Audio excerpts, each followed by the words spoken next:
and welcome to my weekly real estate update. My name is Carolyn Chebaro. I'm a realtor in the Davie and Cooper City area, and I've been doing this for a long time. And each week, I'm going to present you with some ideas and some tips, things I've learned along the way. And today, I'm talking about first-time home buyers and 4 mistakes that I've seen that they make. So if you like this video, please give it the thumbs up here on Facebook, or if you see it on YouTube, the same thing. I appreciate it. And subscribe to my channel once a week, just short, sweet, and to the point videos. The first mistake that I see first-time home buyers making is not planning for the future. And that is in terms of their home size. For example, are they newlyweds? Will they be having a family? And so you need to really prepare for that sort of family growth and house growth as well.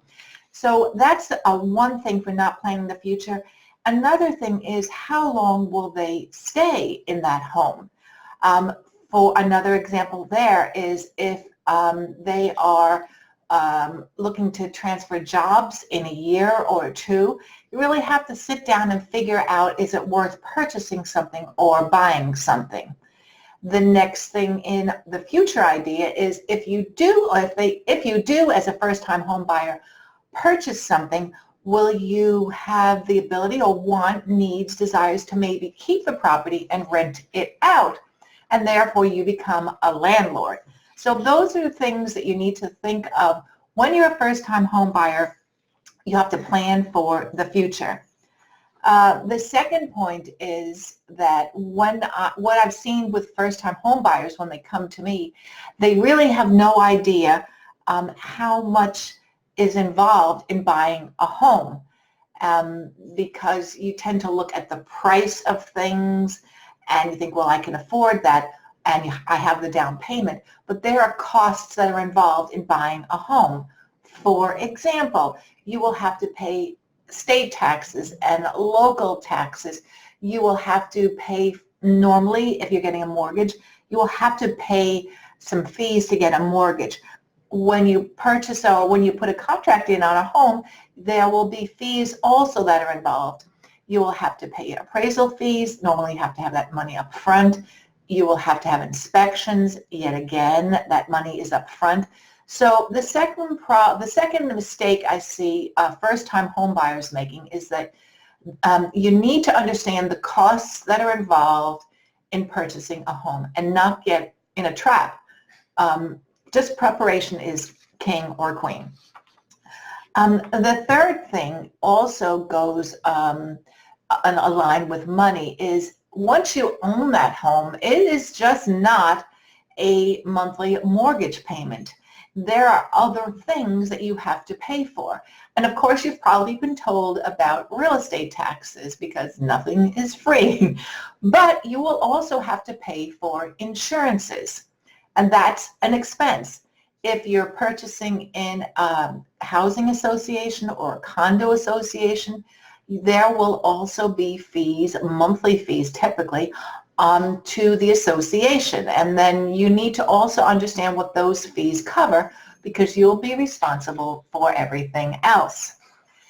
And the fourth mistake I see first-time home buyers making is not preparing for a rainy day, because things come up. Now, of course, as a result of the inspection, when you purchase a home, you will know the age of the air conditioning or the heater. You'll know the age of the hot water heater. You'll know the age of the roof if you're buying a single-family home. But things happen, and you never know when you will need to replace the roof. Things happen. You know, a tree could fall down, and the insurance will cover that. But for another example is the washer and dryer. Yes, they work. They're inspected and they work, but they might 6 months down the road not work. The same thing with an air conditioning unit. So you need to have money for that rainy day, and that really starts day one when you move into your home. Stash money aside for that rainy day, and don't touch that money. It's really important that you have some money set aside. So those are the 4 mistakes that I see first-time home buyers making. And if you can avoid these, you'll have a smooth transition from as you buy the home and live in your home. But the more you know, the better, and that's the purpose of me explaining this to you, and that also is the purpose of this YouTube channel, to inform you, to make right decisions. Well, that is it for this week. If you have any questions, please put them in the comment box below here on Facebook or on YouTube. I'd be glad to help. If you're in the need of a realtor, an experienced realtor in the South Florida, Miami-Dade, West Palm Beach area, please let me know. I'll put my information below as well. And until my next video, I wish you a good week. Toodles.